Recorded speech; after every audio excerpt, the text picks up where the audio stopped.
అమలు చేసే ఆలోచన చేస్తే బాగుంటుంది. ఇది ఇట్లా ఉంటే ఒక మహాత్ముడు, ఒక పుణ్యాత్ముడు, ఒక కష్టజీవి, ఒక శ్రమజీవి ఆయనకు రోజుకొక పూలదండేసి కొబ్బరికాయ కొట్టి ఊదిబత్తులు ముట్టించినా తక్కువనే.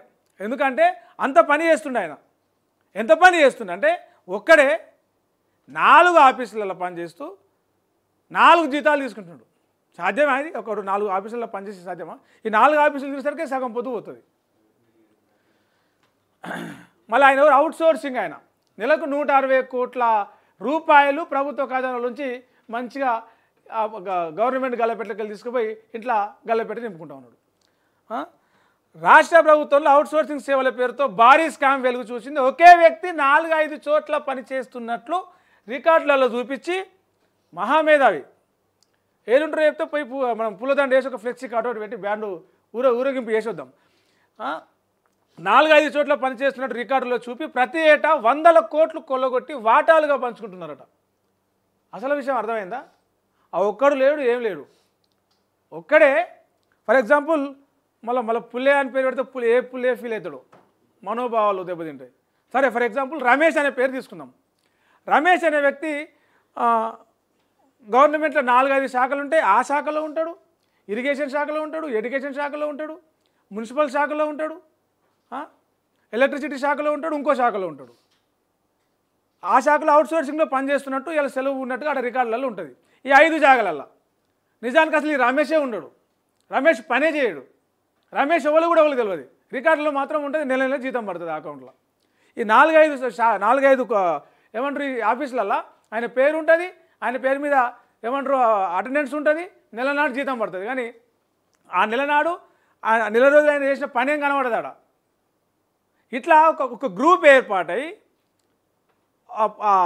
అవుట్సోర్సింగ్లో పలానా మనిషి ఉద్యోగం చేసినట్టుగా క్రియేట్ చేసి అక్కడ అధికారులను మెయింటైన్ చేసేసి సంవత్సరానికి 160 కోట్ల రూపాయలు జీతం ఆయనకు అవుట్సోర్సింగ్ ఉద్యోగికి పలానా రమేష్ అనుకున్నాం కదా ఎగ్జాంపుల్, ఆ రమేష్కి జీతం ఇస్తున్నట్టుగా అవన్నీ ఇది చేసి ఆ డబ్బులు ఒక 4-5 కలిసి పంచుకుంటున్నారు అన్నట్టు.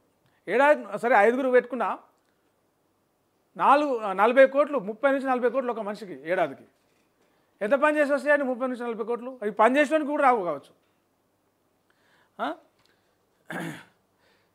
తాజాగా రేవంత్ రెడ్డి వద్ద సీఎం రేవంత్ రెడ్డితో జరిగిన ఉన్నత స్థాయి సమీక్షా సమావేశంలో కాంట్రాక్టు అవుట్సోర్సింగ్ ఉద్యోగుల అంశం ప్రస్తావనకు వచ్చింది. దీంతో అలాంటి వారు ఎంతమంది పనిచేస్తారో లెక్కలు చేయాలని సీఎం ఆదేశించారు. దీంతో గ్రామ స్థాయి నుంచి మొదలుకొని రాష్ట్ర స్థాయి వరకు పనిచేస్తున్న వారి సంఖ్య, వారికి చెల్లిస్తున్న జీతాల వివరాలను ఫైనాన్స్ శాఖ సేకరించింది. తీగ లాగితే డొంకంతా కలుగుతుంది అంటారు కదా, ఒక డొంకు ఉంటుంది. ఒక తీగ లాగితే ఆ డొంక మీద ఆడికెళ్ళి ఇందాక పరుచుకున్న తీగలు, ఆ కొమ్మలు గిమ్మలు అన్నీ కలుగుతాయి. అట్లా అసలు ఎంతమంది పని చేస్తున్నారు అవుట్సోర్సింగ్ వాళ్ళు, అలా లెక్కలేంది, వాళ్ళకి ఎంత జీతం ఇస్తున్నారు నెల నెల అని చెప్పేసి లెక్కలు తీరి అని చెప్పేసి సీఎం అడగంగానే ఫైనాన్స్ డిపార్ట్మెంట్ అన్ని ఫైళ్ళు ముందలేసుకొని కంప్యూటర్లు ముందలేసుకొని ఇంతమంది పని చేస్తున్నారు, మరి వీళ్ళకి ఇంత జీతం ఇస్తున్నాం అట్లెట్లా అని చెప్పేసి లెక్కలు తీస్తే అసలు విషయం బయటపడ్డది. అవుట్సోర్సింగ్ ఏజెన్సీలు, హెచ్ఓడీల్లో పనిచేస్తున్న అధికారులు, జిల్లా స్థాయి అధికారులు కుమ్మక్క ఈ స్కామ్ చేస్తున్నట్టు ప్రభుత్వ వర్గాలు గుర్తించినాయి. బినామీలు, డబుల్ పేర్లతో ఉన్న ఎంప్లాయీస్కు చెల్లించే జీతాల్లో కొంత మొత్తాన్ని వారికి చెల్లించి ఉత్తానే రమేష్ని ఉత్తానే ఇది చేయరు. రమేష్ ఎందుకు ఉంటాడు? రమేష్కి అంతో ఇంతో షహీద్ అడుగుతారు అన్నట్టు. రమేష్కి అంతో ఇంతో ఇచ్చి ఇక మిగిలింది మొత్తం వీళ్ళు మళ్ళీ అడుగుకోవాలిగా. నా పేరు మీద తింటున్నారు మీరు అని చెప్పేసి ఒక్క టీవీ ఛానల్ ముందర కూర్చున్నా ఇలా బండారం అంతా బయటపడుతుంది. కాబట్టి రమేష్కి అంతో ఇంతో ఇస్తున్నారు. రమేష్ అనే వ్యక్తికి ఎగ్జాంపుల్ చెప్తున్నాం మనం, రమేష్ వాళ్ళు లేరిడ. చెల్లించే జీతాల్లో కొంత మొత్తాన్ని వారికి చెల్లించి మిగతా డబ్బును అధికారులు, ఏజెన్సీలు సమానంగా పంచుకుంటారు. ఏ లెక్కలలో తప్పు రాకుండా. ఏ మేరా 2 తేరా, 3 మేరా 3 తేరా 4 మేరా ఇట్లా పంచుకున్నట్టు ఆరోపణలు. ఒక శాఖలో ఎంతమంది అవుట్సోర్సింగ్ ఉద్యోగులు అవసరమో చెబుతూ ఆ శాఖలోని హెచ్ఓడి అనుమతి ఇవ్వాలి. రైట్, ఒక డిపార్ట్మెంట్లో ఒక ఎంప్లాయీని అవుట్సోర్సింగ్ నుంచి ఒక ఎంప్లాయీని పెట్టుకోవాలంటే ఎంతమంది అవసరము, ఎందుకు అవసరము అనే లెక్కలన్నీ పెట్టి ఆ డిపార్ట్మెంట్ హెచ్ఓడి ఒక ఫైనాన్స్ డిపార్ట్మెంట్కి ఒక ఇది పంపించాలి. దాని ప్రకారము టెండర్లు పిలిచి ఏజెన్సీలను ఎంపిక చేసి ఆ ఉద్యోగులని తీసుకుంటారు. ఇట్లా ఆ ఏజెన్సీలు ప్రతి నెల ప్రభుత్వం వాళ్ళకు ఏజెన్సీలకే డబ్బులు ఇస్తుంది. ఆ ఏజెన్సీలు అవుట్సోర్సింగ్ ఉద్యోగులకు డబ్బులు ఇస్తారు. ఇట్లా అందులో ప్రతి ఉద్యోగి నుంచి కొంత కమిషన్ తీసుకొని మిగతా డబ్బులను ఎంప్లాయీస్కి ఏజెన్సీలు చెల్లిస్తాయి. ఈ ప్రక్రియలో ఆ శాఖలోని అధికారులు, ఏజెన్సీలు గవర్నమెంట్ శాఖల అధికారులు ఏజెన్సీలు మంచిగా మిలాఖత్ తయారు ఎన్నో సిట్టింగ్ వేసినట్టు ఐడియా వచ్చింది, సిట్టింగ్ వేసిర్రు, డిస్కషన్ చేసిర్రు. నేను లేకుండా జీతం ఇస్తున్నట్టు నా ఏజెన్సీకి వెళ్ళి ఒక 4 పేర్లు చెప్తా, నువ్వు వాళ్ళు రోజు పని చేస్తున్నట్టు ఓకే వేసి సంతకం పెట్టాలి. ఆ జీతం వస్తుంది. ఇక ఎవరైతే మనం పేరు వాడుకుంటున్నామో ఆయనకి ఇంత ఇద్దాము, మిగిలింది నీకింత నాకింత అని చెప్పేసి ఒక ఒప్పందం ప్రకారం చేస్తున్నారు. కొన్ని చోట్ల పెద్ద ఆఫీసర్లు ఇంట్లో పనిచేస్తున్న వారికి సైతం అవుట్సోర్సింగ్ ఖాతాల నుంచే జీతాలు చెల్లిస్తున్నారు.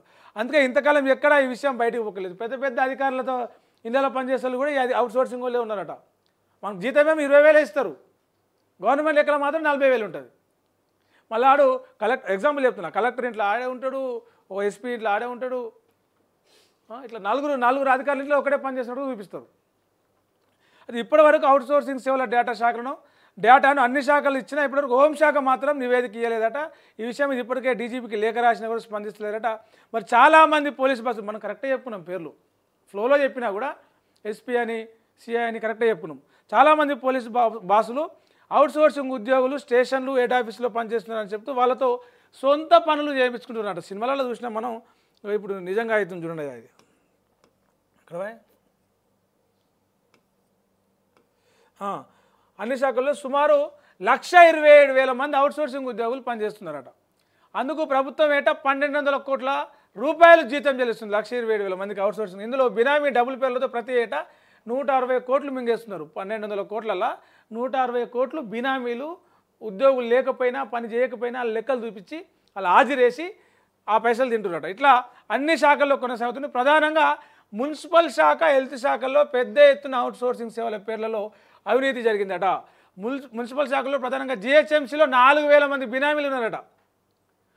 Greater Hyderabad municipal corporation great, అసలు 4,000 మంది బినామీలు ఉన్నారు. డబుల్ పేర్లతో ప్రతి నెల జీతాలు తీసుకుని ఈ మధ్య జరిగిన కేబినెట్ సమావేశంలో స్వయంగా సీఎం రేవంత్ రెడ్డి ప్రస్తావించినట్టు తెలుస్తున్నది. అలాగే హెల్త్ డిపార్ట్మెంట్ల పేర్లో కూడా డబుల్ పేర్లు, బినామీల పేర్లతో 6,000 మంది ఉన్నారట.